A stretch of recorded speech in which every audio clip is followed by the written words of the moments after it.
Hey, this is Stephen Amell, and you are listening to Tomorrow's Legends, the podcast. Don't fail your city.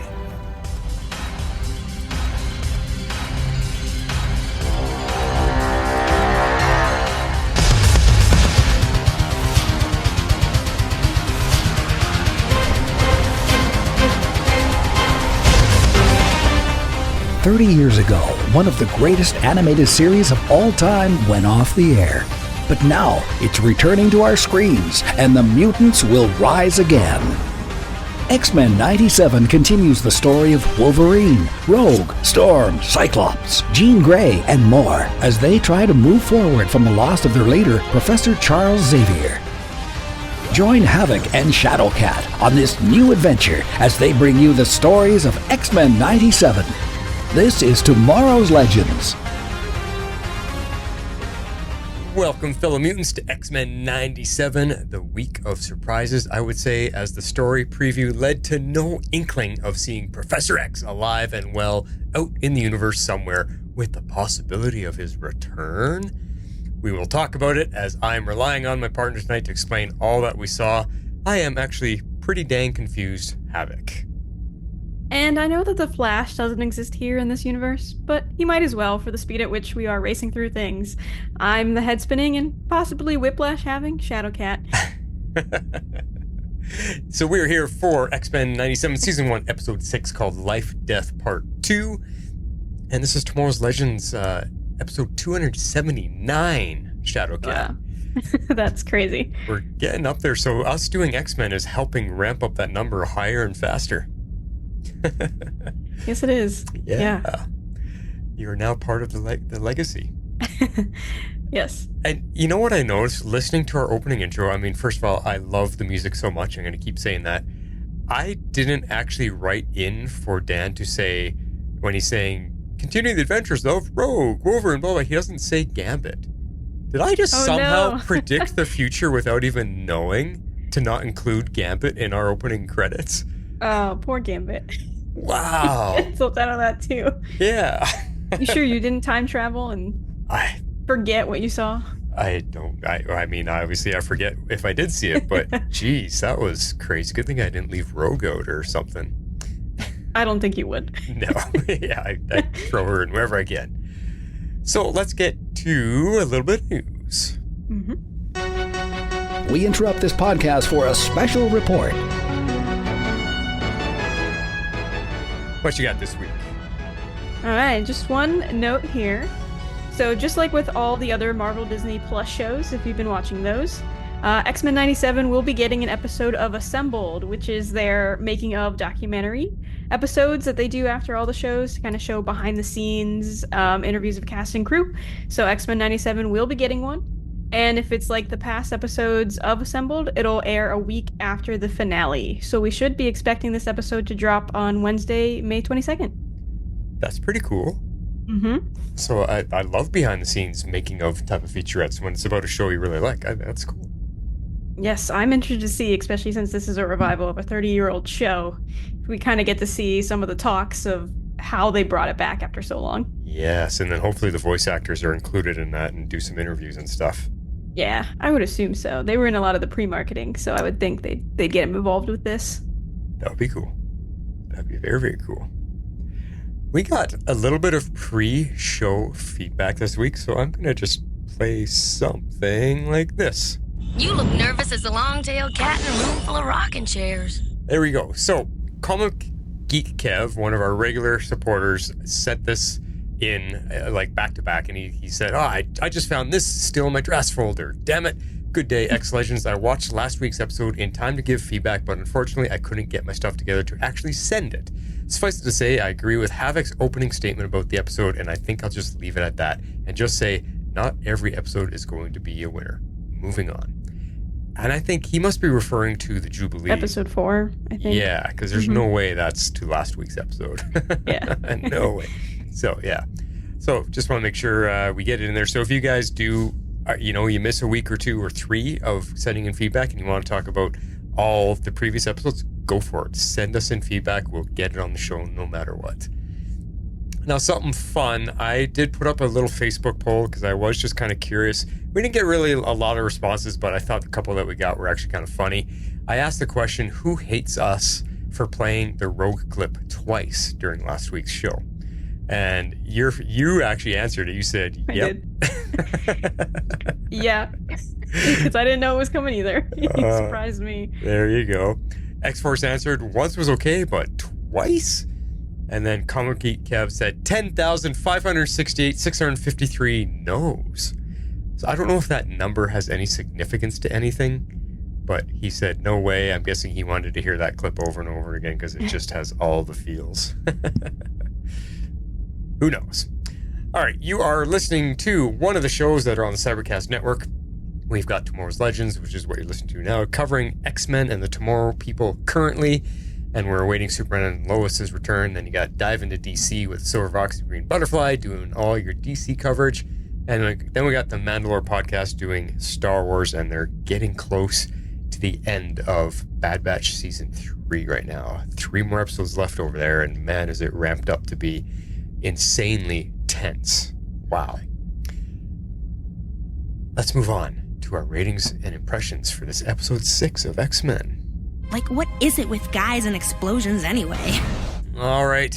I'm giving this one a 7 times I was lost this episode. And that I literally got confused because, as I've already stated, these stories I don't know much about. Both the Lilandra one and Charles Xavier out in space and the whole Storm story. I don't know a lot about them. I thought I had these Storm comic books. And I remember them, I went and looked for them, and I remember going, you know, this story was kind of boring, even in the comic books. And I kind of felt that here. I also don't feel like, with how much information they were giving us, with everything going on with Professor X and wherever the heck he was, I don't think they executed the story very well to explain things and make me go, oh, I get it, I understand, I know what's going on. They just threw a lot at you. And I have a lot of questions that need explaining. I don't even know if I remember to put them all down to ask you tonight, but hopefully you'll be able to ask us, you know, and that's really going to land on your shoulders to try and explain a lot of stuff, because I think this show is going to be mostly yours. I might as well just kick back and put my feet up, because I did not have a lot to say about this one. And although I liked it better than the Jubilee episode, I did enjoy the story, what was going on with Professor X. But again, I'm just like, what's happening? Well, I don't know where we are and what we're doing here. So, a 7. Isn't every episode on my shoulders, I feel like. Hey, well, you're the encyclopedia. Yeah. I'm actually right there with you. I also gave this a 7. Monologues too many. I told you this offline, but I thought this one was way too wordy. Yeah. I also wasn't a huge fan of this episode. I agree that I don't think either section was executed as well as it could be. I think there was a lot more, especially with Storm and Forge's side, there could have been a lot more depth added to those. And I was expecting a full Storm Forge adversary episode to dig in deeper to all of that, and it felt like we barely got anything there. We got another two-part episode in one episode. To an extent. Yeah, I mean, A and B plots are normal, but this one did feel like 2 distinct episodes. Yeah. I see no reason that Lifedeath, the Storm side, was broken up into 2 parts, and why it couldn't have just been 1 episode with more time to actually focus on those characters and have it here. You know, the Shi'ar and Xavier being here was a big surprise. It was a big left turn for me. I didn't see that coming. And we'll get into it, but I get that there was thematic stuff that was very similar. But I just, you know, I don't know how I feel fully about it. You know, when I usually do a second watch of things, my rating usually goes up, even if it was already high on the first watch. But this one, it didn't. It kind of stayed the same. And I'm going to sound like a broken record again. But the pacing was, once again, why are there so many things happening and being shoved into the season already? You know, introducing the Shi'ar and the whole cosmic side. I know it was in the original, but why here now? It's a lot. Yeah, it felt like too much. And to me, it felt overwritten as an episode, that there was too much dialogue. I got a lot of what they were going for, but the fact that none of the Shi'ar stuff was introduced yet in 97 per se, or it could have waited till later, honestly, in my opinion. It just made it so dialogue heavy trying to explain all of that instead of utilizing more of the visual storytelling aspects that animation can really do. And I say that even with the part with the adversary as well. Yeah, I think where I really agree with you is they shouldn't have put this in. We've got enough going on in this shortened 10-episode season that throwing in the whole Shi'ar thing is like, wow, that's a lot. It's too much, but right. We'll talk about it. I mean, if it's bringing Professor X back, then there's a whole explanation there, and I mean, we'll get there. But yeah, definitely felt like too much this episode, and maybe an entire episode of just Storm Story might have made me enjoy that a little bit more, because I don't know. I just find it. It's not that I didn't like it. It was just kind of boring. This whole episode was kind of boring in a lot of ways. So, all right. Well, let's get into our discussion points for it, where we get all the good stuff to figure it out. My daddy always said 2's company and 3's an eavesdropper. Okay, well, let's start off with the intro, because we are tracking that, and what I picked out this week was that Magneto and Gambit are no longer in the opening credits, but Nightcrawler is in with 2 samurai swords. What the heck? More like a pirate. Yeah. He's kind of a swashbuckler kind of a guy, so yeah. He's got those. But kind of sad, they just immediately deleted Magneto and Gambit right out of the credits. I know, but it feels like that's tracking with everything they've done with all the other episodes so far. Yeah. With taking in or taking out and putting in different things per episode. Very true. Yeah. He even, if you notice, there's the shot where the whole team runs across the screen in front of the mansion, and the X-Men title flies across. Yeah, and then the bad guys run to meet them in the middle. Yeah. Not that one. Oh, not that one. No, there's the one like in the middle, where it's a really fast one of all of them just running across the screen, and the mansion's kind of in the background. Okay. But they replaced Gambit with Nightcrawler in that one too. Oh, wow. Yeah. Yeah, they completely got rid of him. Okay. Well, and I always noticed in that running scene where the X-Men are running and they're going up against the evil mutants. I've never really looked up the height of all the characters, but Rogue is taller than everybody in that running sequence. She's right in the middle, and she's a couple inches taller than the entire team. I didn't realize she was that tall. She's been taller than a good amount of the characters. Yeah. But I don't know about like in the comics of everybody, but she's definitely taller than Wolverine. Who isn't? As most people are. Yeah, my cat's taller than Wolverine. Yeah, she's on the taller side. Yeah. It's just funny.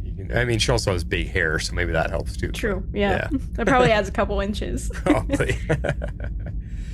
Now, the next thing that I saw was there's this gigantic sentinel. Like, this one looks even bigger than all the other ones we saw, because there's a little guy, a human-sized person, standing in its chest, in like a windowed compartment in its chest. And I looked at it, I was like, wait a second, why do I recognize this character? Is that Nimrod? It looks like Nimrod. Is that for sure him? Was I right? Yeah, that's Nimrod. Yep. Okay. And yes, yeah. Tell us about Nimrod, because I don't remember everything about him. Nimrod is, so in the comics, there's like different levels or kind of different advancements of Sentinels. So Nimrod is one of those like later futuristic versions.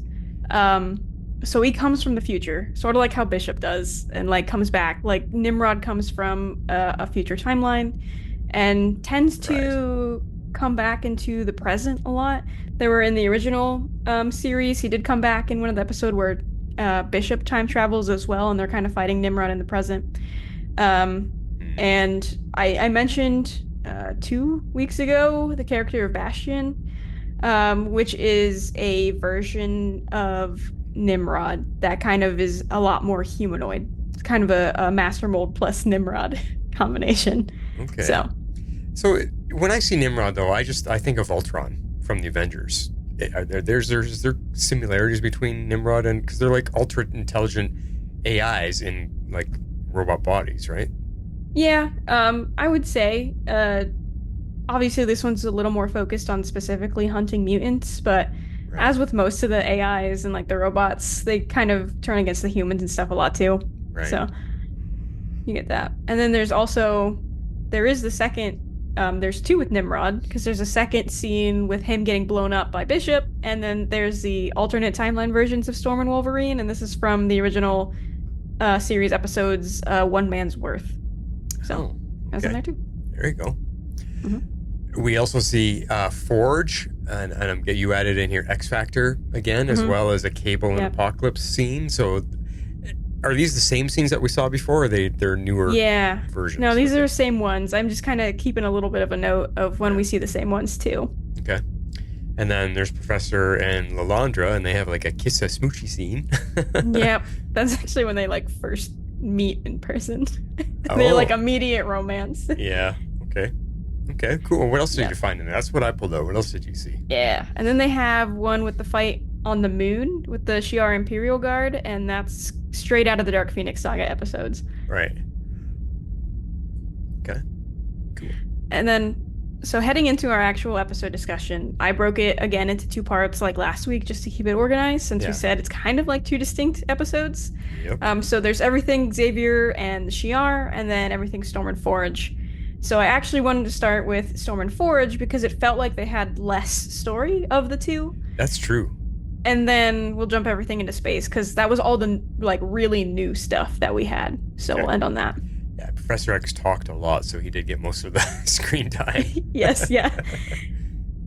So jumping right in to Storm and Forge, this is the continuation from Lifedeath Part 1. Mm-hmm. And so we see Forge is pretty much dying, because we saw him last time. He got bit by the adversary, and he had like that purple poison kind of starting in his shoulder. Yeah, and it was like trickling. Like it looked like a tumor, but on the outside.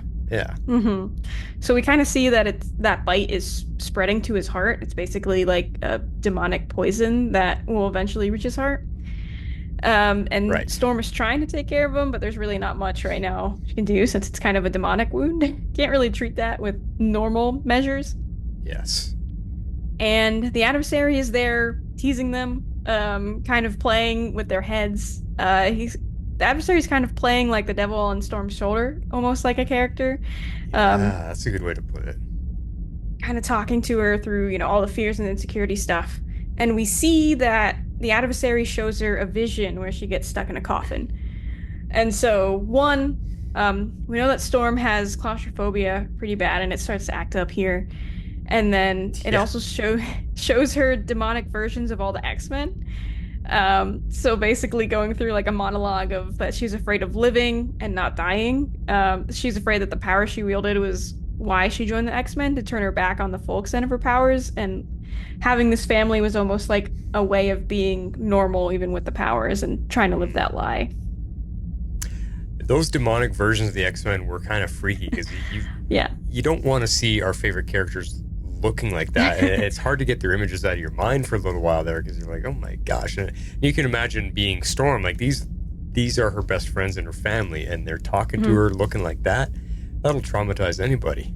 Yeah, and this is what I was thinking more of the episode was going to be, with stuff like this. Which this is really the only scene where we got like kind of a vision, almost, or like a hallucination that the adversary put her in. So that's what I guess I was more expecting of. So maybe it's just my expectations. I, temper them a little bit, but I was hoping for kind of more of that. But we didn't. That was really the only scene of that nature. Right. And then Storm is trying to, get out of the house, because it seems like they're kind of stuck at the moment. And then we see Forge actually come in and use his shaman magic. I know in our previous episode, I kind of explained that that's part of his heritage, is he does have that shaman side from his Cheyenne heritage. And we see it's coming, his mother taught him some of it, but because his mutation is geared toward technology, he really kind of, he never uses that part for the most part. He kind of brushes that aside, but we see that here. He's borrowing a book from his mother, and he seems at least possibly fully or temporarily banishes the adversary. Yeah, it was just weird, because he's saying all these, shaman witch-like type phrases, and you see all this technology circuit board images flying through the room. to give you the visual of him. It's like, this is really strange. Why are we seeing that when he's casting spells from like an old magic book? So it's kind of a weird visual to go with what he was doing. Well, to me, like the magic looked visually extremely similar to how Doctor Strange's magic looks in the movies. Huh. Okay. So to me, that's what it is. So I don't know if that's trying to be like, a connection to this is how magic looks in the MCU, but if we consider this the MCU. But I was also a little like, I don't want it to look like Doctor Strange's magic, because his magic and like the magic that would come from a Cheyenne ancestral magic would probably look very different.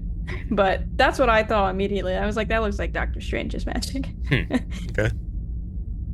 But then we learned that there's also a cactus in the desert that grows in a cave that's the aloe is medicinal against magical wounds. So that's what they're now off to do now that they temporarily banish the adversary. Yeah. And naturally it's a dark, small, cavernous area that's, Storm has to go through. So it's definitely testing her claustrophobia to the limits for sure. Yeah. But I got a question for you here, Miss Shadowcat. It seems like time has jumped again, at least for these two in their story, because she's talking to Forge and she grabs him by the face and she's like, I will help you. Don't worry, my love. There's nothing I won't do for you. I'm like, my love, what? It was just 2 episodes ago when Forge was saying I love you and she's like, get out of here. And like, so what has happened? How now she's suddenly in love with him? So there's like a whole love story that we are missing out on with these two, and it's just this is why this episode and the last time we saw it, it's herky jerky and it does not have the same flow as the episodes that we rated very high. So what's going on there? Why is she in love suddenly? I can't answer that for you, but because that was my reaction too. I was like, this was fast. They were the last we saw of them. They were yelling at each other, and she wanted nothing to do with him romantically. Right, but it looks like, I mean, there are still feelings for each other there, but they don't delve into it. Like you said, we don't see them arguing or, continuing that conversation between them that they had in part 1. Because I feel like there's a lot more there that was still unsaid, even though they had a kind of explosive conversation. So that was a bit off-putting to me, Yeah. I'll use the term earned a lot in kind of storytelling, set up and then pay off for different things and really letting things breathe. But, it just didn't seem right to me based on where we left off, where we last saw them. So even if things did happen in the in-between time, like, we didn't see it. So for us as audience members, yeah. It makes it less believable. If we don't get to witness it and they just expect us to accept it, it's not as good. Yeah. I wanted to see them. I thought that was going to be like a jumping off point as well for like the adversary to work off of. Is invading that even more between the two of them, but that didn't happen. It just made it feel like less of a threat, or less of like the personal stakes were even there, even though Forge is dying, obviously, but it just didn't feel like those like real emotional personal stakes between the two of them were there because of that. Yeah, you're right. So it makes me wonder, how can you go from such an amazing couple episodes that we've talked about to a couple episodes that just really dropped the ball? There's different writing teams or different directors. Like, how does this happen from one week to the next? It mostly seems like the same creative team. I've only noticed like 2 or 3 different writers at the moment. So we'll get like a full, I think next episode I'll grab like a crew list, try to get through the writers, because I just haven't been writing that down. But it's a smaller, I think a smaller writing crew. We've never included it on the podcast because I just don't care to have that information. Oh, directed by, written by, cameraman number 1 was. Well, I hate when podcasts I don't need do that. The full thing. But yeah. I like to acknowledge, writers and directors, the people that if there was something the special, if there was something special. But I don't like hearing it every episode. It's anyway. So then we see the two of them riding off to the caves. So racing across the desert, to find where the cactus is. And Forge says it's in a base that was built into the side of this basically like plateau. Right. And it was built in the Plains War and also in the Civil War by, Union soldiers used it, but then it was originally built by the Europeans in the Plains War. So, and then they kind of have a talk about how some background that Forge gives is how, when the Europeans came through settlement back in, 1600s or so, when they came through to kind of wipe out the Native Americans and have the rest, try to assimilate into their culture. Yeah. Which is that white lie that Forge was going to bring up before he starts dying again. It kind of, I know I said like thematically, it kind of ties back into the lesson that Xavier is giving to the Shi'ar later in the episode. So because the Shi'ar are basically using similar tactics to invade and create war for, their power. They're a huge empire out in the galaxy.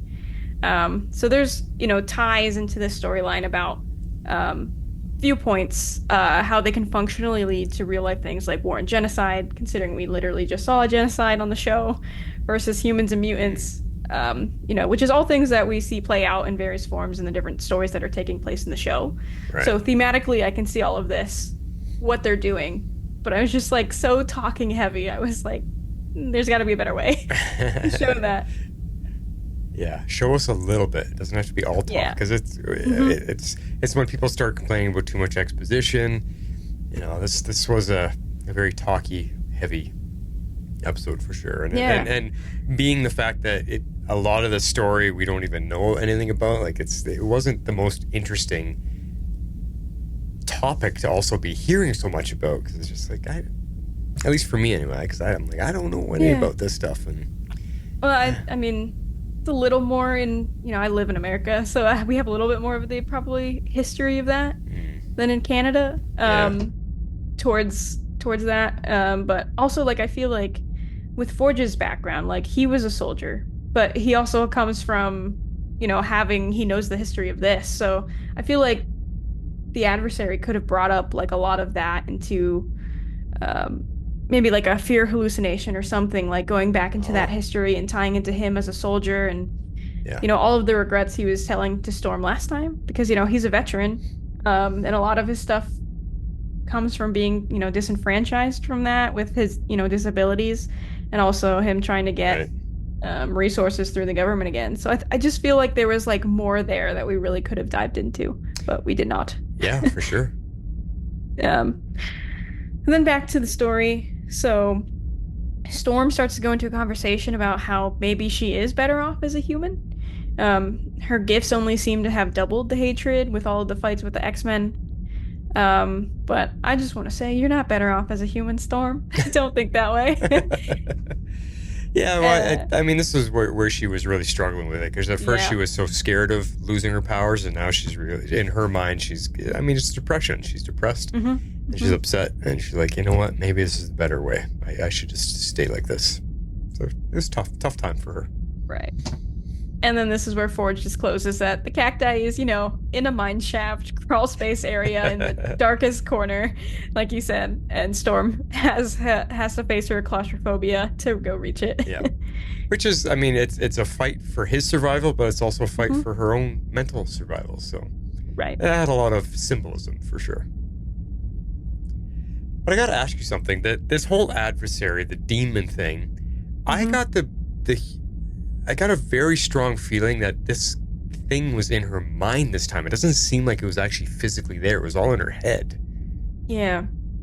That's what I felt like at this point, too. Because we never see, like, the portal open back up or anything like that. Or there's no way of them showing us that Forge can see the adversary, too, at this point. So it does feel like the adversary is just in her head at this point. That when Forge, opened the portal, that he actually did banish it, but it, the voice, the thoughts are still in Storm's head. Right. Okay. Now we see her climbing through the crawls, or the tiny mine shaft, and she ends up having to crawl upwards, like she's getting back to the surface kind of thing, and that's where she finds the cactus. But the adversary is egging her on, and she keeps falling, losing her grip. She's trying to crawl up, and you see her get very angry. And she it's like she's losing emotional control. and then her powers start to come back slowly but surely, and the electricity starts trickling in, and the winds start blowing, and she starts to feel everything, and then she just bursts out of there, and she's flying, and she's Storm again. And very cool moment, like a great, cool scene, but how exactly did she get her powers back there? I did not understand what happened. It's like she just needed some emotional trauma, and they would just grow back because mutants' abilities are part of their genetics. So if she just had the right trauma trigger her, everything would reawaken and slowly grow back. That's the only way I could see it, but I still didn't get it. Yeah, so it was a little bit unclear to me, like at first too, because it just kind of felt like it happened. And I took this as like less like the emotional trauma triggered it, but like that this was the point where she's hearing the adversary, but she's starting to hear like her own voice cut through that again. And because they're talking about like believing the lie earlier, and now at this point she's like, oh, I know what the lie is. And I know what I have to, I have clarity now. I see what I need to do, what it is, that she needs to be true to herself and not like believe that she is better off as a human, is kind of like the lie that was at the seed that was there that was keeping it in. So I took this as, I think Forge's machine did actually work the first time when she was in it, but the adversary was already around, and it was already probably heightening their fear, the self-doubt that was happening. Okay. So she was already still, she was still depressed at that point. But so she was just still falling into that lie of, she doesn't have her powers. She isn't worthy of them. Maybe she should be a human. But then this was kind of the journey, even if it wasn't quite as crystal clear as we wanted it to be, that this was kind of her journey of realizing that was all a lie. I'm not sure entirely, but this is how I was taking it, that it actually worked, but she still needed to believe herself, that she could have her powers back, that she was worthy of it. So I did love the scene of her getting her powers back and showing them off. But again, I just don't feel it was like quite a fully earned arc. Yeah, that's a good way to put it, because it just doesn't feel, it was lacking for sure in timing, in stretching the story out for her to get to that point of, like you said, earning her powers back. But here's something that part I was confused about, didn't understand. Here's the part that I just went, oh, boo! Because when she gets her powers back, her uniform changes and she grows her hair out to this like length down to her butt, flowing white hair. Yes, it's beautiful and everything, but you know what? I prefer the punk hair and her look before. This black costume with the weird flowing cape and her long hair, that wasn't my favorite look for her. I like this punk look much better on Storm. Yeah, I will miss the punk hair, rip to the mohawk, because I very much enjoyed that. But she does have, it's the classic Dave Cockrum black suit. That's the artist that did, Giant Size X-Men, 1975. And she's had more or less the black version has been kind of the mainstay as her costume in just, different iterations over the years, but it's mainly been the black with the cape, other than the white suit that most people know from the 90s cartoon. Right. So like I was fine with it. I still always have my problems with certain suits and time periods and should be going into battle. Like why are they so, why is there so much skin? But sex sells, come on. I know. It's a rhetorical question. Yeah. I know why. Teenage boys were reading this at the time. I can still be annoyed at it. Yes. It's gotten better in like modern comics, but I know, totally. You're totally allowed to be annoyed at it. It's funny. But I like the black suit personally too. Oh, okay. So other than the white, but I did make the comment that I guess her powers now include her magically growing her hair and creating the uniform. I guess all that electricity just fires things up. But so I will say that in the Life-Death part. Nope, not in Life-Death. It's not in Life-Death. It's in the other one that I mentioned where they're actually in the other dimension where the adversary traps them. I don't remember the name of the actual comic. But when Forge does create the other gun that brings her powers back in that one, the same effect happens, that her mohawk does grow out to be the full head of hair in the comic. So it's probably just like referencing that. And in the pilot of the original series, when they're at the mall in the Sentinel attacks, Storm does generate her costume out of nowhere as well. So that was probably like a throwback to that moment. Okay. It's got to be electricity. That's all I can say. Yeah. Just say like whatever. It's one of those just like cool moments that you're like, don't question. Yep. Very true.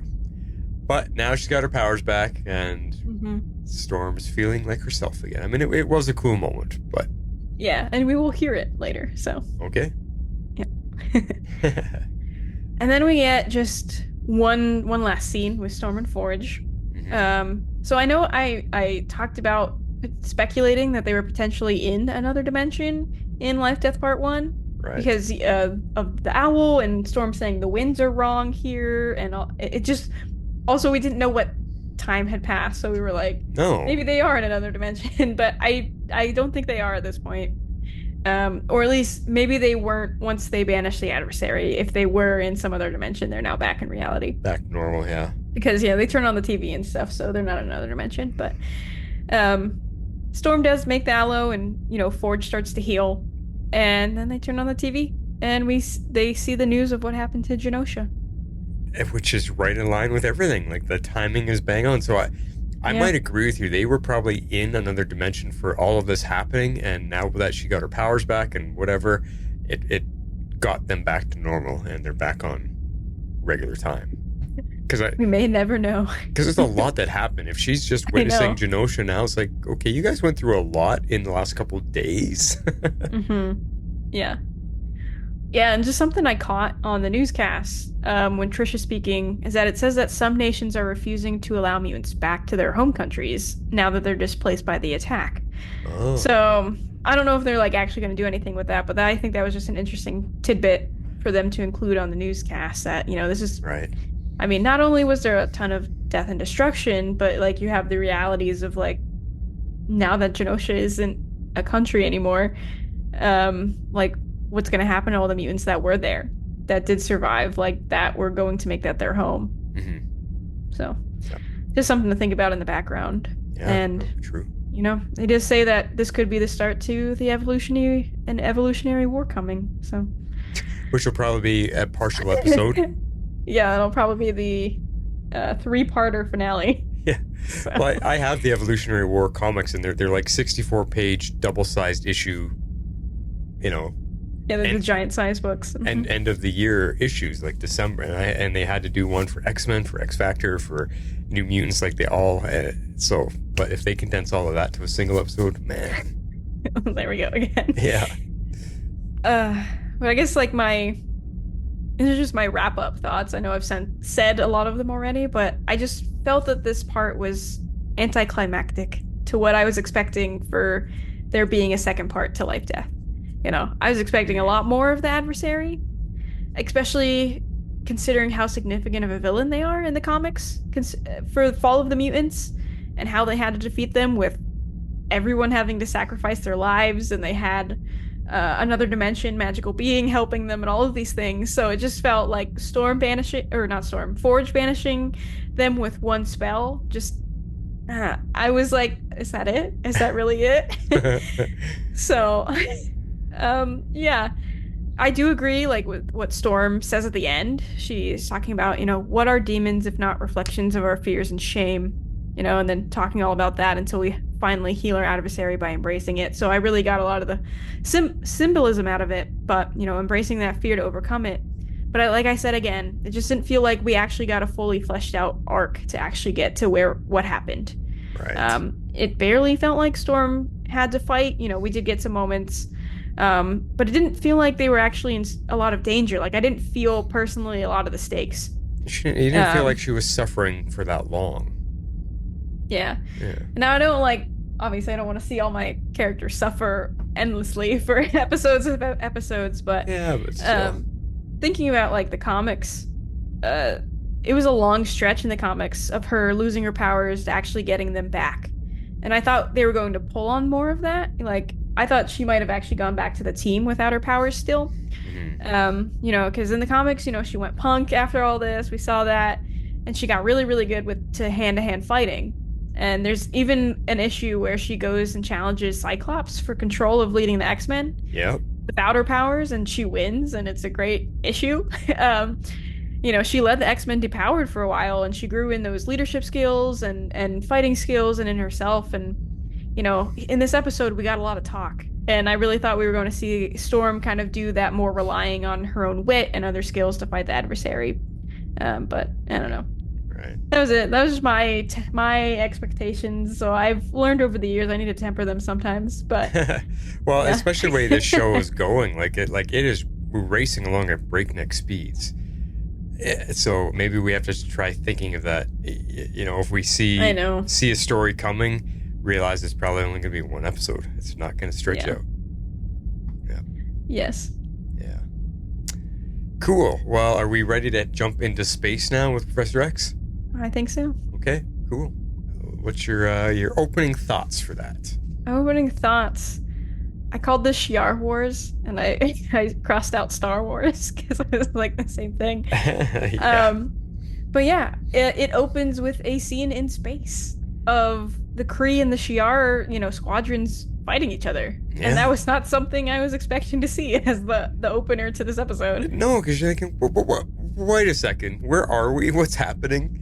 Mm-hmm. Like you said, Star Wars. Did I tune into the wrong show on Disney Plus? What did I click on here? Yep. And then we get introduced to the Kree, which I wanted to check in with you. Ronan was the main green guy with the big hammer, right? Mm-hmm. And then I'm thinking, Kree. Wait a sec, Kree. They were some of the main characters in the Captain Marvel movies, were they not? So yes. Now they've transitioned into this, but they look a lot different here. Yeah. So the Kree is actually so the Kree, when I say Kree and Shi'ar, so those are referring to like the overall empires, because there's a whole bunch of different species under that. Yeah. So obviously not all the Kree are going to look the same, not all the Shi'ar are going to look the same because of that. And so the Kree are the race that Carol is a part of in the first Captain Marvel movies when she doesn't have her memories. So she's part of the Kree Empire, fighting with them. Like Ronan the Accuser, he's in there. He's in that first movie. He's also the villain in the first Guardians of the Galaxy movie as well. Right. So, seen him, Captain Marvel, and then Ronan in this mentions the Supreme Intelligence, and that's what who's Deathbird is trying to find too in this. And the Supreme Intelligence is the being that kind of rules over the Kree Empire. It's like we've seen it in Captain Marvel, and we also saw it in the original animated series, actually, in the Dark Phoenix saga. Okay. In the comics, and I think in the show it looked the same, but it's kind of like a big green disembodied floating head. So kind of think like Wizard of Oz when the wizard does his like special effects, but this is just more of an alien version. Okay. Yeah. So we get introduced to a bunch of new characters, and they were actually in the opening sequence as well. Yes. And I was like, okay, who are those guys? Like they kind of looked familiar, but I had no idea who they were. And they were a major part of this episode, or at least the storyline for Professor X. And we did get a couple names. The only ones I really picked up on was Gladiator and Deathbird, and they're part of this team, which I thought they said the Guardians, but it's not the Guardians, it's the Shi'ar Imperial Guard. Yes. But Gladiator is like the captain of the guard? Pretty much. And Deathbird is just like the first lieutenant kind of thing or something, right? First lieutenant around. She's just there. Okay, but those are the only two names that I picked up from here. I've got, I think, everybody that was in the episode. So yeah. And the Imperial Guard, they're kind of like the Shi'ar's legion of superpowered beings. They're kind of champions, like one of each different kind of species that the Shi'ar, that's in the Shi'ar Empire. They protect their empire. So yes, like you said, Deathbird, she's the Lilandra's sister. Right. Which we'll get into later. Gladiator, and I know you said he kind of seems like a ripoff of Superman with his powers. His power set was exactly Superman. They're literally exactly Superman's in the comics. Yeah, exactly. Right down to the laser, the heat vision, everything. He was Superman with a mohawk. Yeah. Okay, and now I'm gonna just try to list off the other ones that we saw. So there was Earthquake, who is he just looked like the standard gray alien that was there for like 1 second. We didn't actually see him use his powers. Huh. But he can create earthquakes and that kind of thing. Okay. There's Starbolt, and there was 3 different fire power ones. So Starbolt was the one that was like fully on fire and flying around. Okay. The other and then they have Manta. She was in the white bodysuit with the black and gold cape. We also didn't see her use her powers, but she was floating around in the group shot that there was. Smasher, he was in the white and black suit with the red T symbol on his chest. Okay. Warstar, which was right in the corner. Warstar is the green robot looking one. He also has a tinier robot on his back that can pop off and fight on its own too. Titan was the super tall blue and orange one. Okay. And then the I missed one. Fire. Oh crap! What's his name? Vulcan. Flashfire. Oh, Flashfire. I do. We're getting there. Flashfire. There was the one in the orange that was like shooting the lightning-y kind of beams. And then the third fire one was Vulcan, who is in the red suit. That was the one that looks like he was about to execute the row of Kree. And so, I didn't write this on here, but do you know who Vulcan is off the top of your head at all? I had no clue. None of these guys are familiar to me at all. Like I said, Gladiator I recognize just by his visual appearance, but nothing I know about him. So Vulcan is actually the third Summers brother. Oh, no. Yep. So... Oh, boy. Okay. I wonder if that was a very subtle setup for a later storyline. Interesting. So, yeah. Okay. Cool. Well, that's a good little breakdown. I mean, obviously not major characters. These weren't big players in the Marvel universe. Not very popular, so. But we do come to Professor X. He is alive. Lilandra did save him, and she even gave him this exosuit type of thing that he can put his legs into, and it allows him to walk. And he's got some armor protection, and he's just out there. He's in space, just living. Yeah. Yep. I know that we were theorizing, like, is he actually alive? Is he just in space? Like, and we came to the conclusion that he was actually dead because the X-Men seemed to be reacting that way with the death certificate and weren't mentioning that he was in space. So. Yes. Very interesting. Out of nowhere. And I think that was all just red herrings for us to be like, yeah, Professor X is dead. Nope. I mean, we'll have questions coming up with him, but as to what's going to do, we'll save that to the end, though. So they want to get married, but her people don't approve of it at all. And he's like up there, you know, he comes walking out. He's like, yeah, he's all happy and waving, and this is my new life, my new wife, and the entire procedure or populace is like, no, boo. Yeah. And I'm like, oh man, poor guy. That sucks. Yeah, he's not met with a great reception there. In the comics, and in, you know, it seems like here too, not a lot of aliens like Terrans, as they call Earthlings. Earth people are called Terrans. Yeah. That's a whole, like, if you're into sci-fi at all, Earth is known as Terra. From other alien species looking at our planet that aren't from here. Earth is called Terra. It's just like when we look at Saturn or Jupiter, we call it Saturn or Jupiter, but if someone's living there, they don't call it that. They have their own name for their own planet. So, Terra. Yeah. And I know later in the episode, they kind of get into it that they might be bigoted towards mutants too when they're talking to, like, the council, saying that Xavier isn't a pure Terran and Deathbird is rattling off a whole bunch of things. But yeah, it seems like they're not too big into Earthlings being a part of the Shi'ar right now. Nope. Yeah, and we see that Xavier does want to visit Earth. You know, after all this time, he's been in space for a year. He does want to see the X-Men again. And I just thought it was funny that Lilandra is comparing family to being, like, swept up into a black hole of all of the drama, and then they're, like, literally looking at a black hole. Yeah. Up in his face. I thought that was funny.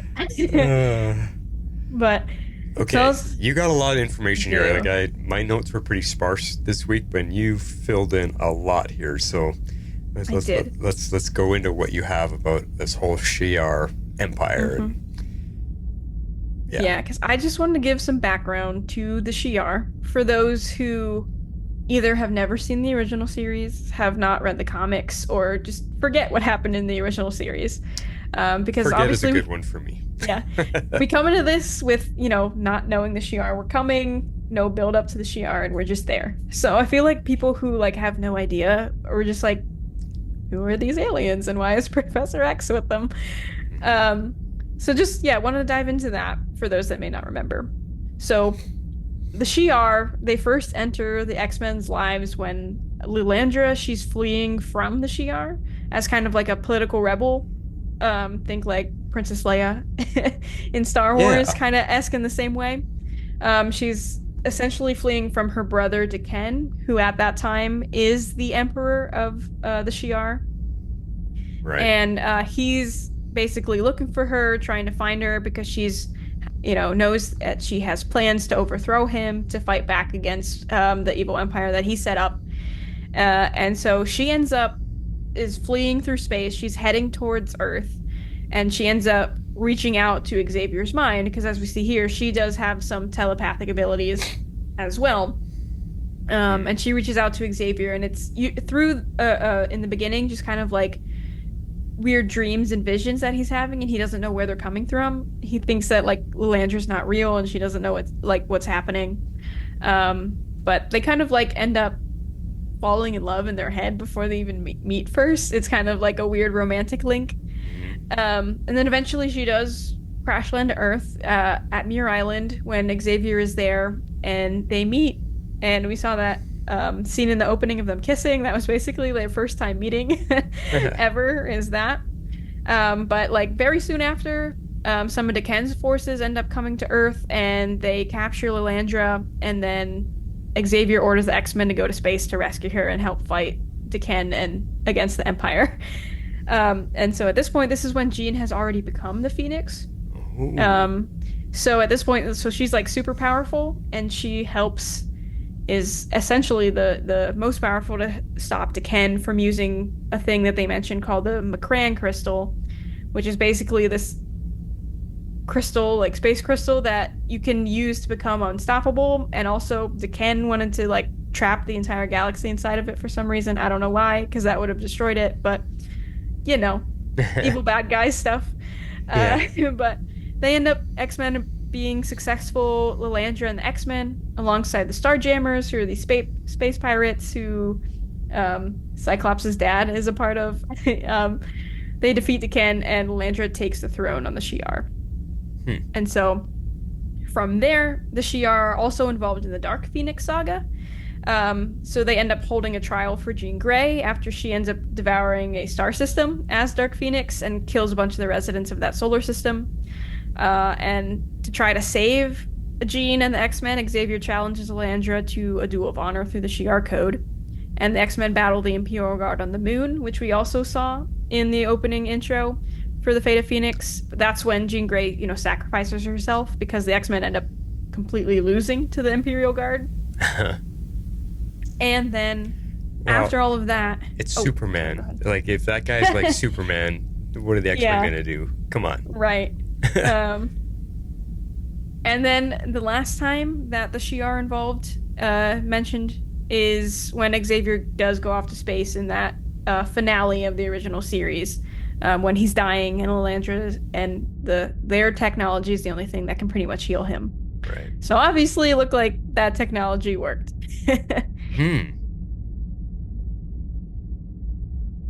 So that's just your little background on the Shi'ar in this series so far. Well, you kept it short and brief, so that's good. It gives us a quick rundown of where everything is at and how we got here, which I wish the show actually did for us. That would have been much better. Yeah. Some visual representation, but here we are. Professor X has walking ability thanks to Lilandra's technology, but makes me wonder when he goes back to Earth, does he get to keep that suit and stay walking? We'll see, because in the comics, he has at times had exosuits like that from the Shi'ar, and other times they've just been clones. They've cloned his body and transferred his mind into it that he can walk.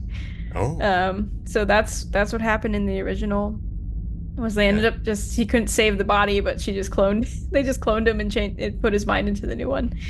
So That's we'll easy see. to do. Yeah. So many clones in the X-Men universe. All right. So back to present to the story here. So Lilandra and Xavier have a ton of like political conversations throughout this entire episode. So she does. Lilandra at one point compares the X-Men to being like peacekeepers to help control people. And compares that to how the Shi'ar have conquered people and kind of they're like the peacekeepers. And Xavier says that he wasn't aware that they were all just playing make-believe, because this will come up later. And Lilandra says something interesting, that she says the ruling is all make-believe because people wouldn't actually like the people underneath the armor. Or, the uniform or the crown or whatever have you symbolism there. And I feel like that's kind of the opposite purpose of what the X-Men are doing. And why Xavier's kind of fighting back on that too, because X-Men are trying to help people and if not, like mutants, at the very least be tolerant and understanding of the people beneath their quote unquote armor or their mutations or anything that makes them different. Yeah, acceptance. Yep. Cool. This is more information than we got from the actual episode, so that's why you're here, is to break this all down, and I'm sure our listeners appreciate it too, because I'll be curious if there's as much confusion as what I had as a viewer. Yeah. But let's go back to Deathbird for a moment. Mm-hmm. You said she's her Lilandra's sister. Yep. And the only way she's going to agree to letting Charles stay with them is if he gets his mind erased of all memories of Earth, of humans, and of his X-Men. That's the only way he can prove himself to their people that he is 100% in and going to be loyal to the Shi'ar people instead of his own. And that's a tall order. That's a lot to ask. Mm-hmm. Really? Yeah, that's what Xavier says in here too. Yeah, just forget my entire family for you. Yeah, because she's claiming that, Xavier would try to make Earth, or at least like the Milky Way galaxy, because the Shi'ar Empire, they're not actually in the Milky Way galaxy, which is where Earth is for us. They're in a whole different galaxy. Oh, you want to get and try to make science? that We could be here all night. Yeah, we won't go too far, but I do also really like the cosmic side of Marvel, so I know a lot of that too. This is crazy that they're not even in the Milky Way. Like they decided to expand it that far. I mean, the Milky Way's huge. Why can't they just be on the other side of it? No, gotta be a whole different galaxy. Yep. And so what you just said, what she invokes is called the Rite of Mdasha, which requires a non-Shi'ar pass a test of loyalty in order to wed into Shi'ar royalty. Mm-hmm.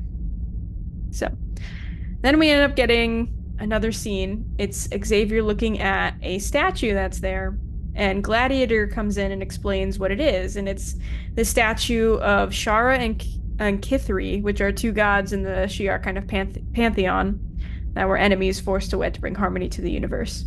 Huh. So which is, interesting, a little bit of lore into the Shi'ar.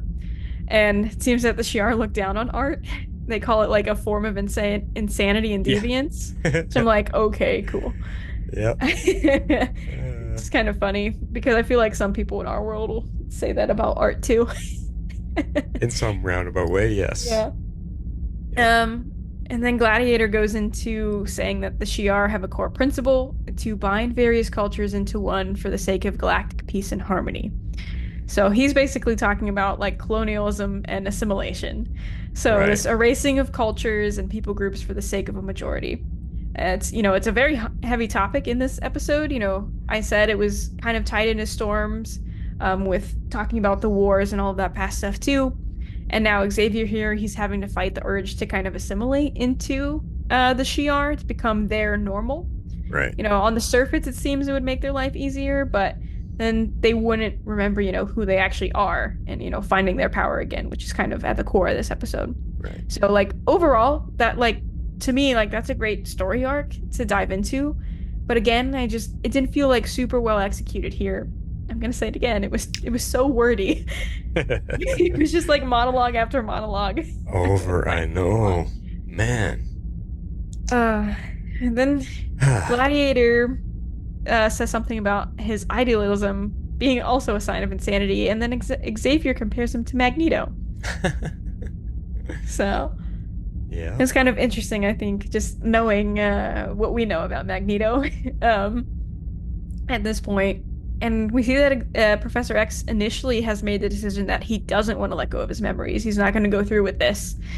And then he and Lilandra get into another conversation about, if he truly loves her and like if he's willing to give that up, and if he's if he does want to go back to Earth or not. And they kind of go through that if Xavier doesn't go through with this, then they won't let Lilandra actually take the throne. Yeah. And Lilandra suspects that that's been Deathbird's plan this whole time, that this is her way of trying to kind of usurp the throne if Xavier refuses. Yep. So then Xavier sees that and kind of agrees to it. Right.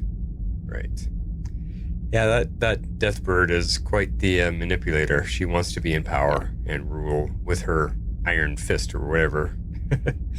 Yeah. Yep.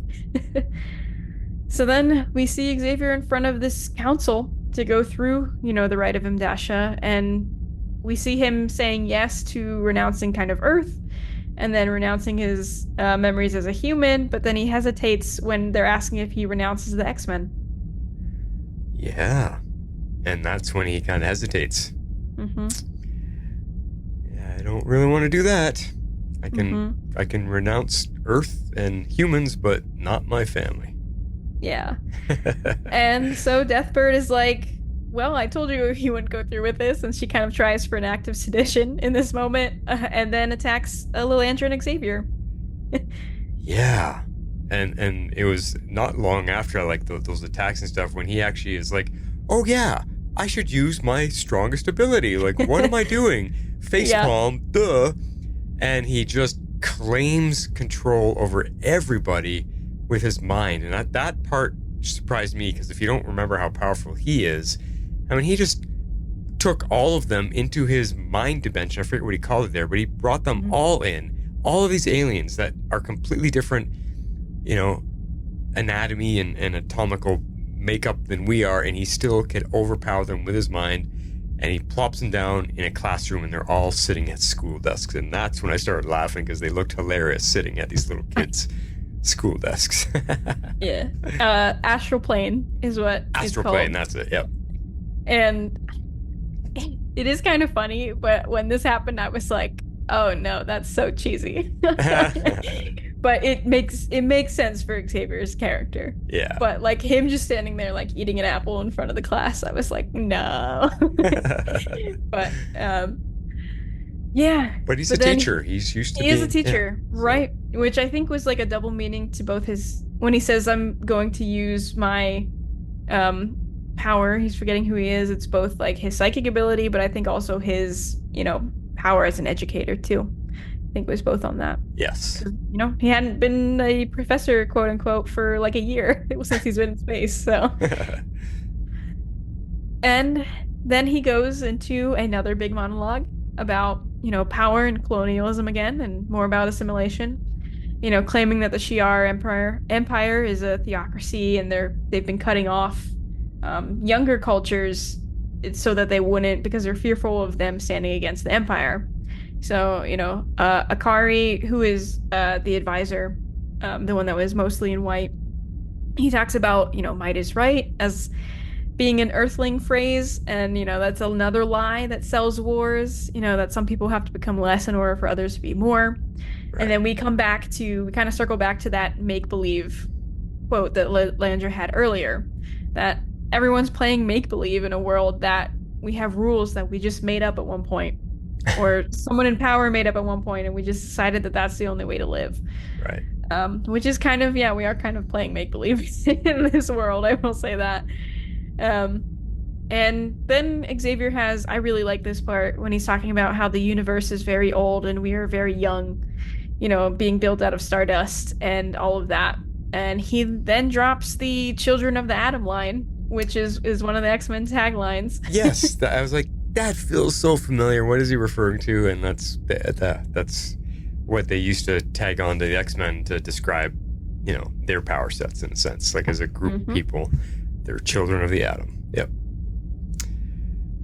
Now, here's my question though. When because he's going through all of this, and then we see him come to a decision about wanting to go home. But what leads him to that decision is he gets these images, like these dreams or images or whatever, that something really bad happened back home on Earth.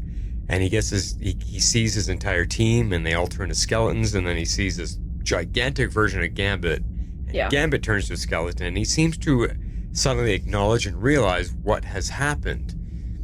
And I thought, where is he getting all of this from? Because you say he's in another galaxy, but is Professor X's mind that powerful that when he is under emotional duress and doing all that kind of stuff, can he reach out so far with his mind that he's able to pick up on mental waves or whatever that might be coming from Earth, and he can basically see what's been happening?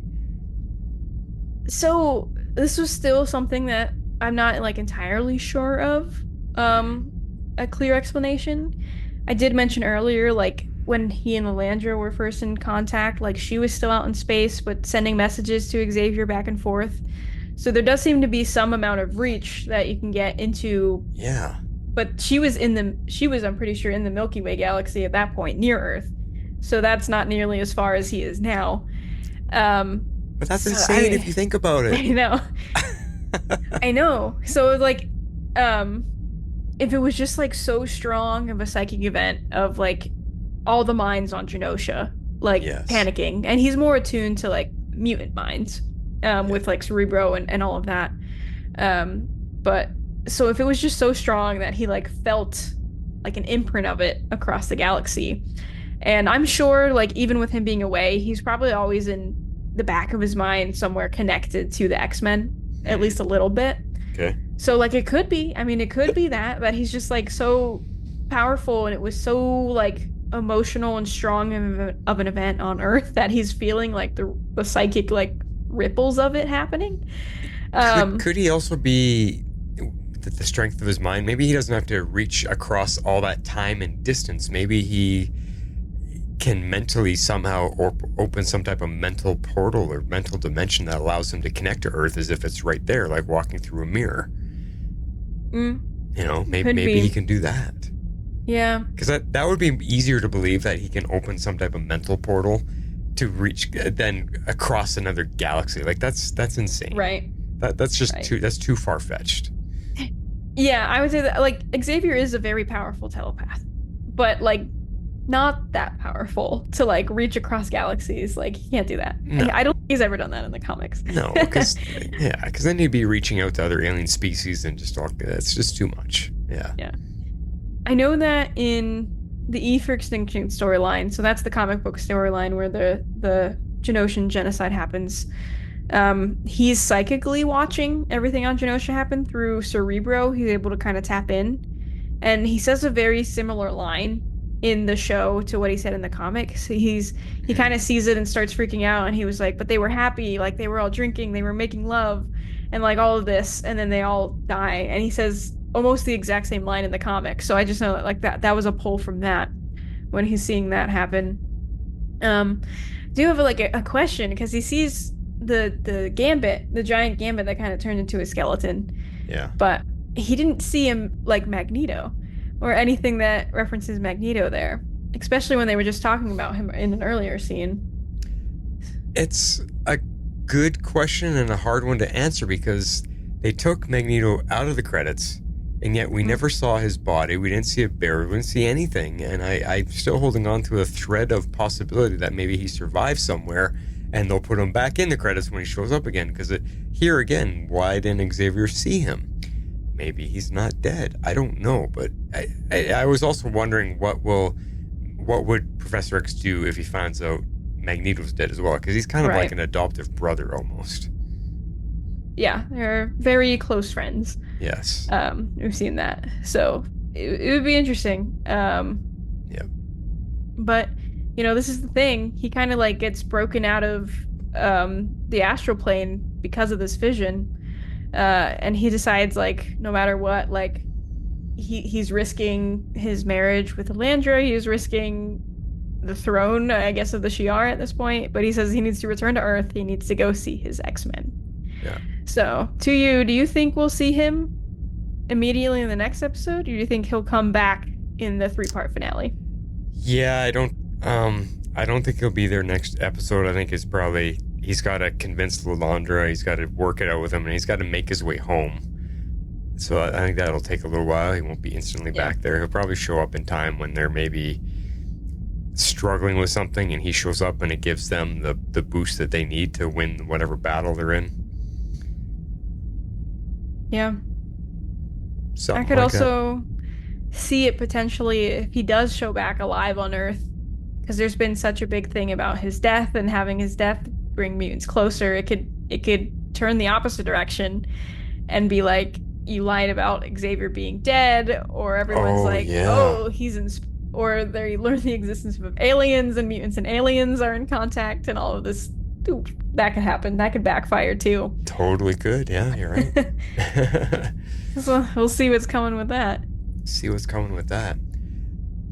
those are the 2 stories, but they give us a third sneak peek at the end. Like it's the last 30 seconds of the episode, and it's completely out of something different. We see Trask running along, and he's like in some type of dream state, or something's going on. He's running scared. He doesn't know what's going on. He's being chased by something, and something's shooting at him.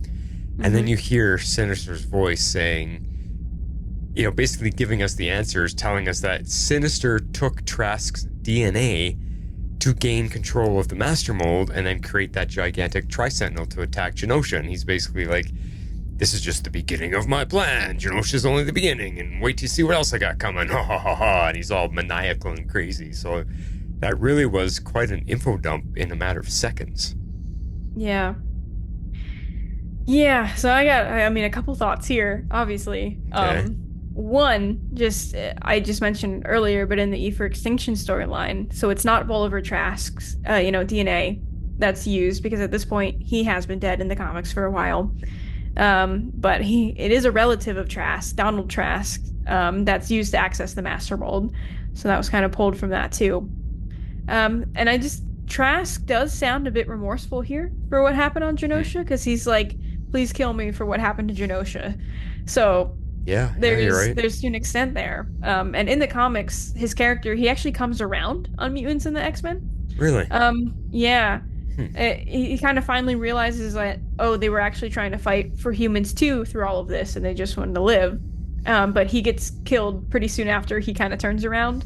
And then the rest of his family, he has a son, Larry Trask, that kind of continues the Sentinel program. So, it was not long of when Trask was kind of a ally to them, and then he gets killed off pretty quickly. Okay. But it sounded like he was starting to go in that direction, that he was either remorseful or he was just super scared of like the potential of like what actually happened as part of his creation, like what it did. Right. Before we get to like the sinister of it all too, so we see him running through what looks like a very overgrown, run-down looking town. All of the cars look like models from like the 50s, 60s, and the marquee on the movie theater that he runs past, it's showing H.G. Wells's War of the Worlds. So the original movie that came out was in 1953. So I don't know, this like set piece was just really interesting to me. So he seems like he's in like a town that was stuck or left abandoned sometime in like the 50s. So do you think there's like significance to that there? Or maybe this is just an abandoned town where Sinister, now sets up shop? Like, do you think there's significance to kind of like the time period it was stuck in? Well, like you said, Sinister's been around for a while, so I wonder if it has something to do with him. He just is pulling from the era that he's from, just to use that as whatever. If he's got Trask in some type of mind trap, Yeah. Well, yeah, I never really thought of that of the time period being anything, but you're right. It was definitely a much older era, and it's got to mean something. It has to me, even if it's just like this is where his base is. It's in some tiny abandoned town where no one would probably look, but it seemed like, because they very much animated like these cars that look like they were stuck in the 50s and the marquee like that. So Yes. that's kind of interesting. And Sinister's from the 1800s, so he's even older. He's even than older. that, Well, maybe this is a yeah. time period he likes. Who knows? Maybe. Yeah, he's the 50s. He would be a 50s guy. Yeah. But yeah, we see Sinister. He's in front of the doors to the diner there. But we also see Trask get hit with a red ray, and that's coming from behind him. So do you think there's a second person here working with him? Or a team that Sinister has? Working with Sinister? Yeah. See, I kind of thought it maybe was him, and because he's in a weird dream state. Sinister could be wherever the hell he wants to be. But who do we know that would fire a red blast like that could be working with Sinister? I have no guesses right now. Great. Because, I mean, I could pull from multiple different answers from just comic-wise. Right. But is it even anybody that we need to worry about, or is it Sinister himself? I have a couple people I think we should still be worried about in the back of my head. I'm just debating, like, get into it now or wait till if they actually show up. Right. is my question. So I think I'll wait till see if they actually show up. Okay. But I definitely have some guesses. Okay. I'll be curious. That's all of our discussion for the episode tonight. We're going to take a quick pause for ad break, if there is any here, and we'll come back into Lockheed's lair. Don't you agree? All right. Probably not a lot from this one. No, not too many. And most of it would have been like the Imperial Guard cameos that we already saw. Right. But I have my little Lockheed tonight. Oh. Check him So out. tiny. Yep. Yeah. But came with my Captain Cape Pride Funko. Comes with a little Lockheed. So Well, you can see Rogue is with me every night. I see. If I tried to put him on my mic, he wouldn't stay. So I do. Luckily, she's very flexible action figure, so I've got her legs all wrapped around the mic, the whatchamacallit, shock mount for the mic, so she hangs on pretty good. Okay. But I have just two in this section. So one of them was, I was just trying to see if I could recognize any of the other alien species, because they pan to a whole bunch of shots of them. But there was only one that I could actually recognize. I think the rest were just kind of background characters. But the anthropomorphic horse-looking aliens that are in the garden, those are chameleons. Chameleons? Yeah. Never heard of those. They show up, not a lot, but like if you read any of the kind of more recent modern, like Guardians of the Galaxy ones, they're every now and then in some of those, they go to the planet where the chameleons are. And if you're like real old school, actually I think they still make the comics, but I don't know who reads them, but the Power Pack comics. Wow. Yeah, that's a pull. Yeah. Right. I might have one or two issues of the Power Pack. They've had a couple crossovers with the X-Men, so that's really the only issues I've read. Like, but a chameleon named Whitey is the reason that they have their powers, because he ends up gifting them their powers and the spaceship that kind of gives them all their information. But that's like the biggest like chameleon character storyline I know, is that they give the Power Pack their powers. Gotcha. And then the second point is that the armor, that gold and pink armor that Xavier is wearing, comes right out of the comics too. And if you have Uncanny X-Men number 275, he's wearing it on the cover. So it comes right out of that. I'll have to go check. You guys saw my stacks of comics I posted on the Facebook page, so it could be in there. I'll have to go look. 275, eh? I'll have to check. And that's all I got for that. Cool. Yeah, short one this time for that. But we still got favorite scenes. Let's get to those. What's wrong, Cher? You know what happens when I touch somebody. You want to end up in the hospital? Maybe it's worth it, no? Ah! Gambit is still with us. He will always be with us. All right, we're going to play yours first, because mine's actually right at the end of the episode. Yes. So mine is the scene of Storm getting her powers back. Kind of her speech leading into it. to the adversary, and then I left it go a little bit because there's like 2 minutes of just music and her flying around. But I left just a little bit of it because it's a long scene of just audio. I maybe didn't edit it right where your timestamps. It started right when she was getting her powers, and then I let it go into when she's talking at Forge's bedside. So that's fine too. We'll play it and see what happens. Yeah, see what's there, because maybe your timestamps are a little different than what I actually got, but we'll see. Here it is. No, you demon. Not a daydream.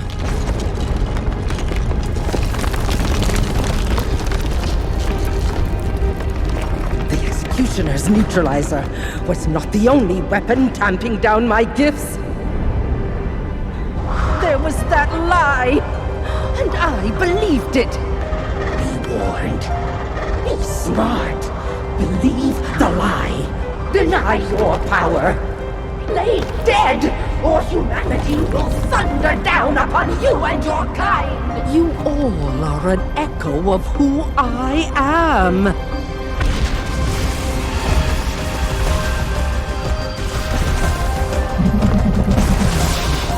So let them thunder, for I am lightning.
Strange to feel grateful.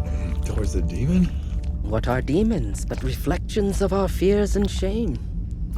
Things we bury within us, hide from loved ones, even as they poison our hearts. Until we finally heal our adversary by embracing it. Sounds like I got most of what you were talking about in there. It's fine. You got my second favorite line there too, okay. So that works. But I just the let them thunder, I am lightning line, and then she goes for full powers. I'm just yeah. Cheering in the back. Yeah, it was pretty cool. A lot of music and a lot of stuff going on there, but you could picture in your head as she's flying through the sky and just regaining everything that she was. So it was pretty cool. Good for Storm. And will she head right back to the X-Men now? I feel I think since she saw the newscast, I think she's going back. Yeah, I think so. All right, well, mine I called Back to My Family, and this is right at the very end of the episode when Professor X is deciding to go against everything Lilandra wants and Deathbird wants, and he wants to get back home to the X-Men. So here is his fight against that. Charles! Beloved, what in the stars? I must return to Earth immediately. But we've nearly convinced the Council. It doesn't matter! While I cowered in the cosmos, the unthinkable has happened. Charles, if you leave, you will prove my sister right about your kind. If that should end our star-crossed affair, so be it. I will not abandon my kind. It is time I return to my X-Men. Yeah, it is. I just like that. He was almost ready to give it all up, and then once he got those flashbacks or those images or whatever, then he realized that's his family, and that's really should be more important than anything else. And he's got to get back to him. He knows they're in trouble. Yeah. Yep. So, cool. All right, let's remind everybody how they can support the show if they wanted to do that. If you'd like to support our podcast, you can do so at our Patreon page at www.patreon.com/tomorrowslegends. I could just phase through the gizmo and quietly short it out.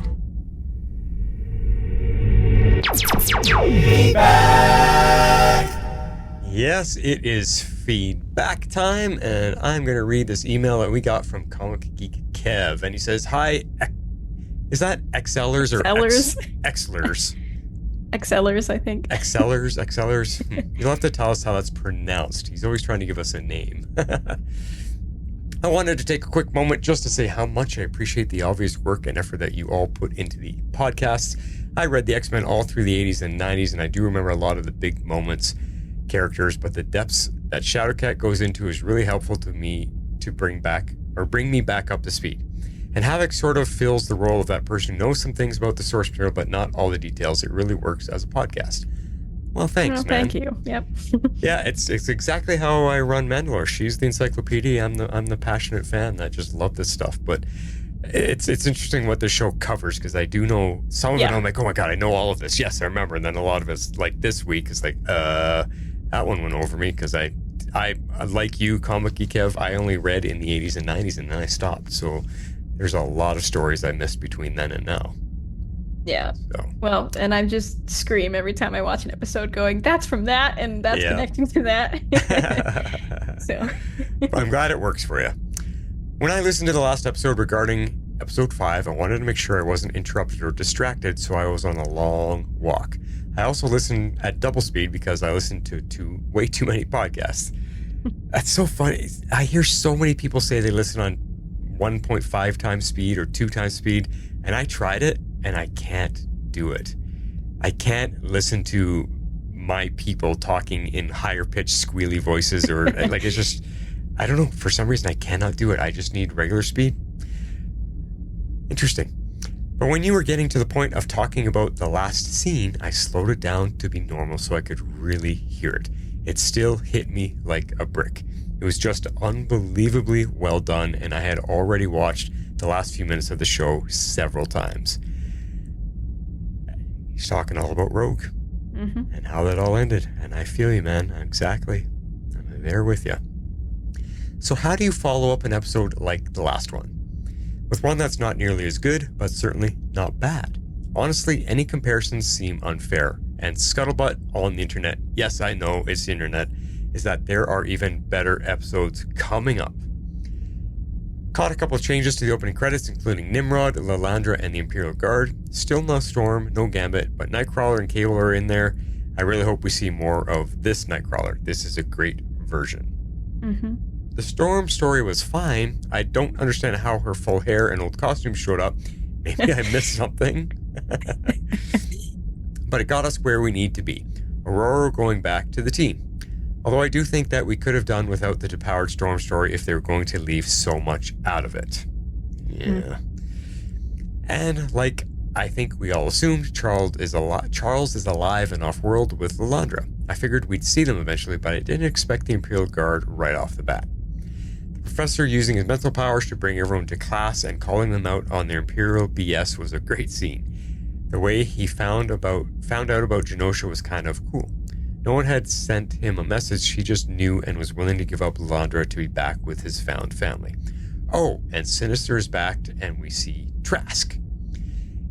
Any follow-up to episode 5 was going to be tough, but I think they did pretty well in moving along the storylines that they had going and not drawing out the return of Storm's powers or the actual fate of Charles, as well as setting up his return Earth, plus giving us some Imperial Guard and Ronin action and setting up something with Sinister and Trask. I give this one 8.5 out of 10 Milky Way ghettos. Until next time, Comic Geek Kev.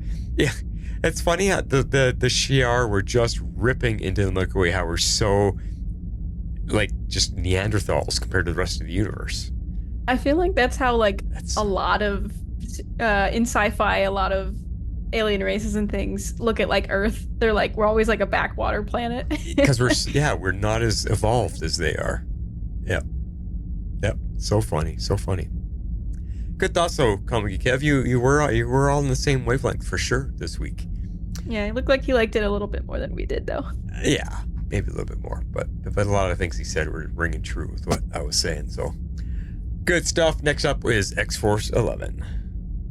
Well, hello, X-Men fans. It's Jeff, X-Force 11, leaving my feedback about Lifedeath Part 2. So, I was hoping that we were going to get a whole storyline devoted to Storm and Forge, and we did not get that. We got another split episode, but I am glad to see we've got Professor X realizing how his absence from Earth has changed things and on getting him back on the way to Earth. I really appreciate him bringing to the Shi'ar Empire what they're really doing to the galaxy, and hopefully it'll make a difference. I did appreciate getting to see the Forge and Storm aspects that we got, and getting to see her get her powers back. I think, yes, it was partly because of Forge's machine, but partly because she wasn't letting herself be fully healed, and it took the adversary's intervention and attack to make her see that, so that she could come back to her true self, that Omega level mutant that we're used to. And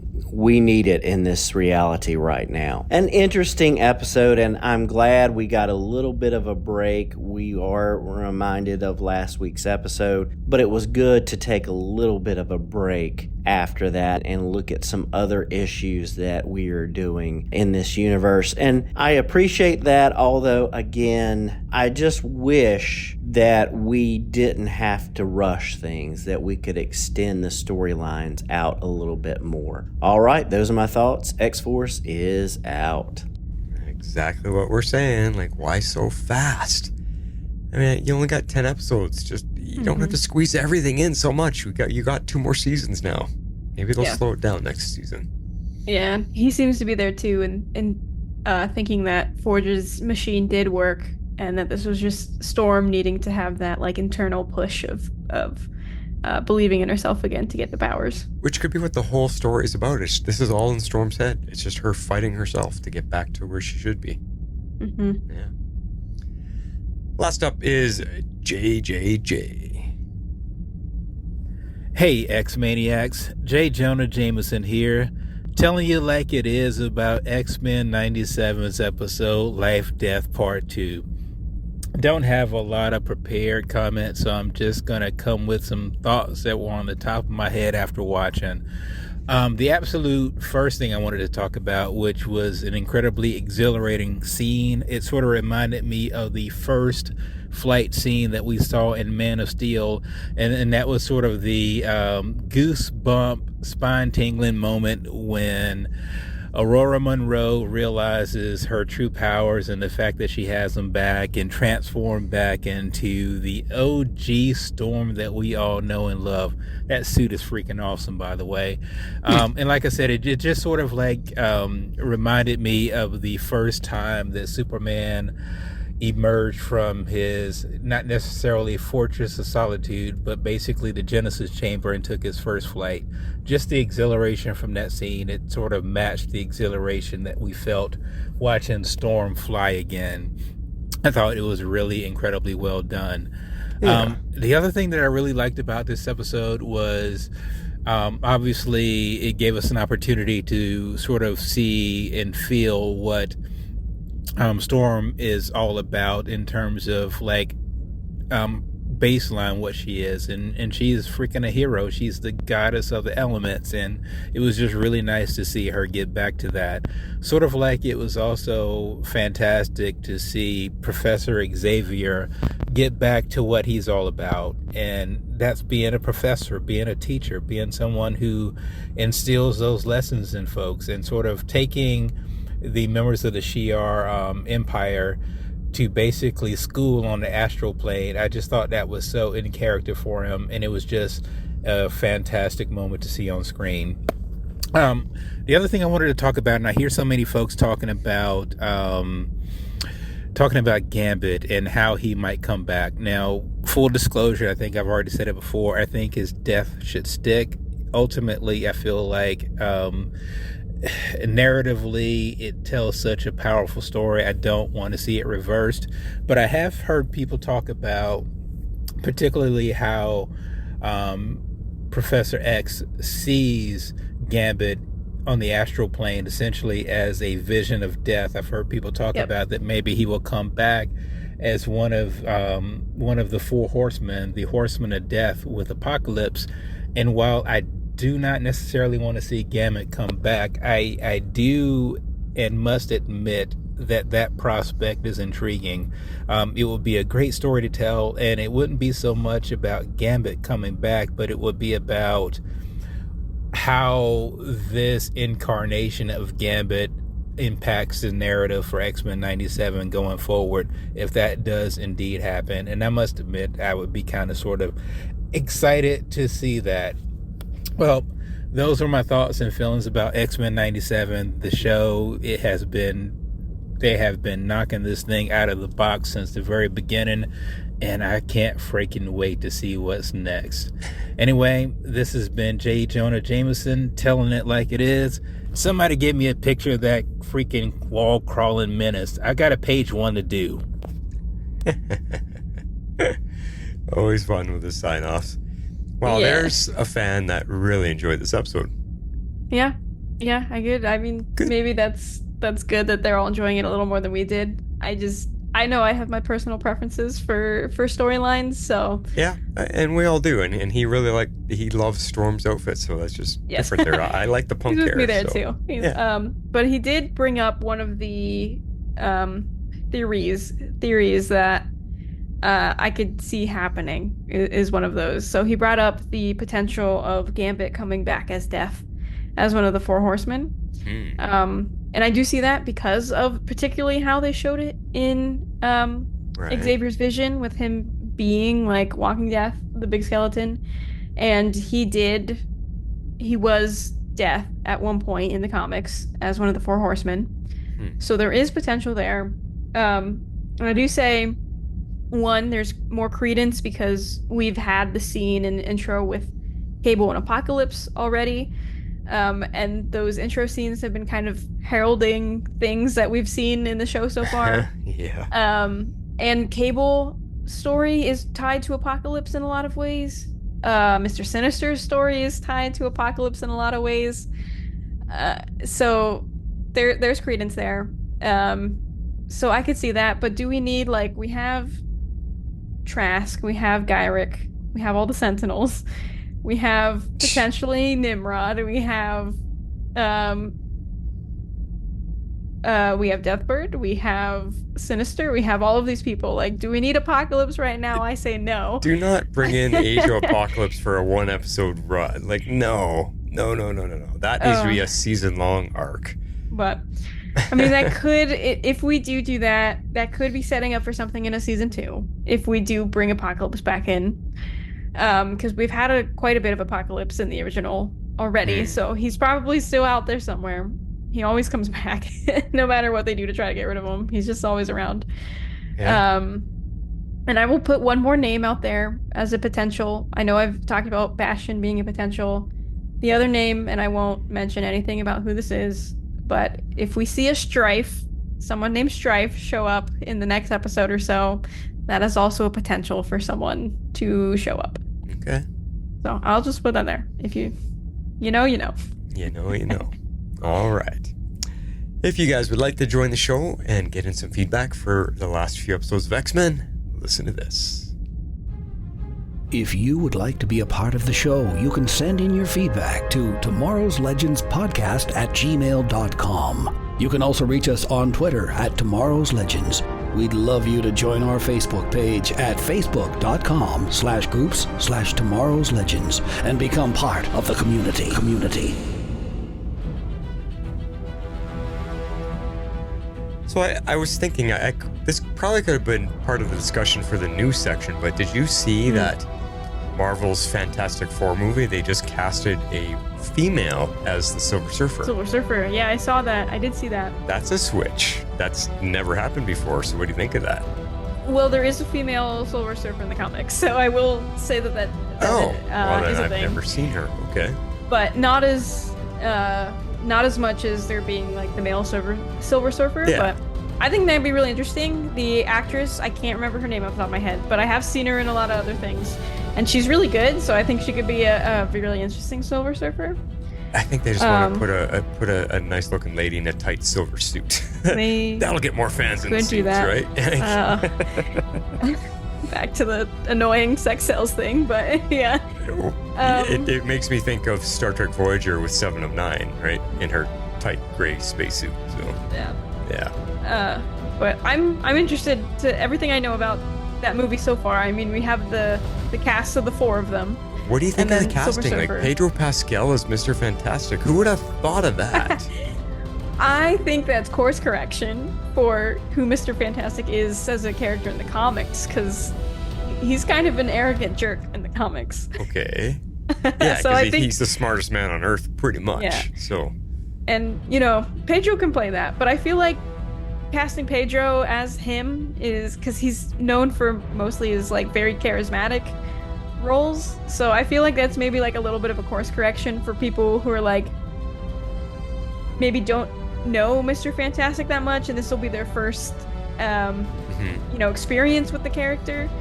And also for the people who are like, Mr. Fantastic, he's not a very likable dude. They're trying to make him now likable in front of a huge audiences with MCU. So, and I mean, to Pedro. do that, put Pedro in, yeah. They're pulling. He is so popular for everything right now. Mandalorian, The Last of Us. I mean, he was in the Wonder Woman movies. Just everything he does is turning to gold right now. So I wonder if it's also a ploy of Marvel. Let's get the hottest A-lister at the moment, because Fantastic Four has failed every time it's been released with all the iterations, and our movies are not doing so well right now. So if we get someone in that's hot, it might drive movie sales. There's got to be part of it.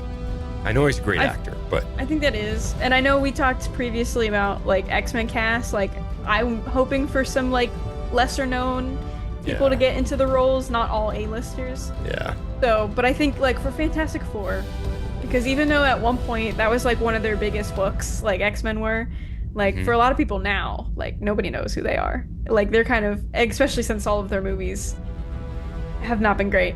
Yeah. Like even with the X-Men movies, like not always being great and getting the characters, like people still knew those ones, especially like the first 3. Yeah. So, yeah, it's interesting. I think I'm actually kind of looking forward to it because it seems like, from what I know, it's going to be set in like futuristic, like 60s, like that old like sci-fi futurism, like kind of like Tomorrowland-esque feel of the 60s, which I think is kind of cool. I think Marvel needs some like stylized versions of that. So, I'm interested right now. I just want to see what Marvel does with it, because CBS Fox or whoever owned it, they did what they could a few times. I just want to see what Marvel's going to do with it now that they have their rights back. Right. How are they going to tell stories? Is it going to be an origin story? Do we go all the way back to the beginning, or are they just going to start with the powers again, or like what is Marvel going to do? That's where I'm curious, because they haven't really let us know that. Which I'm fine with. Having it be a little more secretive. Yeah. I mean, and like Vanessa Kirby, like she's been amazing I loved her in the last few James Bond movies. Okay. I was unfamiliar with her. I haven't seen her in anything. Oh my gosh, she plays this wicked, can you trust her, can you not trust her villain character. Not even villain, she's gray area. Sometimes she's against James Bond, sometimes she helps him out. And she's just got this look to her face where it's like, oh my God, I would like, it's a freaky ass look. Her eyes, she can stare right through you and tear you apart. It's crazy. So I'd be curious about that. The other ones I don't know so much, like Joseph Quinn playing Human Torch, Julia Garner I don't know. Julia Garner, that's her name. Shayla Bal, I don't know who that is. Eben Moss as Ben Grimm. I don't see a lot of these actors, so we do have some relatively unknowns. Yeah, so Shayla Bao, that's the name of the female Silver Surfer in the comics. Oh, okay. There you go. So, but there's a few. Like I said, I don't know Joseph Quinn or Eben Moss. So Joseph Quinn was just in Stranger Things. He was Eddie in this last season, if you watch that. Yeah, I do, but I don't remember him. Okay. That doesn't look familiar at all. Well, he looks a lot different than Eddie in real life, so. Okay. And then Ben Grimm actor, he's in The Bear, which is that cooking drama on Hulu right now. No idea. I don't know what else he's in, but that's where I know him. Okay. So I think it's an interesting cast. So yeah. We got an actual Jewish actor to play Ben Grimm, who's Jewish, so that's cool. Well, and it's interesting with Pedro because Pedro's very, Spanish, Latin American kind of looking. Yeah. And that's not Reed Richards. Fantastic. At all. So they are switching things up a little bit there, and we'll have to see. And it'll depend on the effects too, like his stretching effects and all. Like we got to see what they're gonna do and what's the thing gonna look like, because we've seen a few different iterations of the thing now. And I never hated the original Fantastic Four movies. I thought they were all fine in their own way. They weren't spectacular, but they're fine. So yeah, I don't know. Anyway, guys, that is our extra bonus chatter at the end of the show, just to fill in some time gaps. Check out the other shows on the network, and we'll be back in your ears for X-Men next week. Me and Shadowcat will be doing that. So this is all for tonight. The Flash is signing off. And The Flash, I screwed that up. Wow, I didn't even think about that. Yeah, I'm looking at the notes, seeing tomorrow's legend. My God, this is Havoc. Havoc's out of here. And this is Shadowcat. I survived the experience. Hope you did too.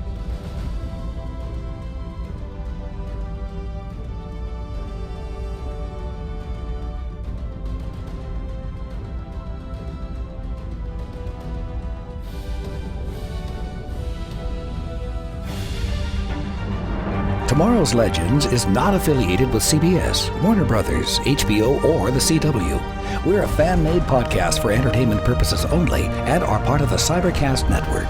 Be sure to check out our partner shows, The Mandalore and Dive into DC, covering your favorite Star Wars and DC Comics properties. Thanks for listening.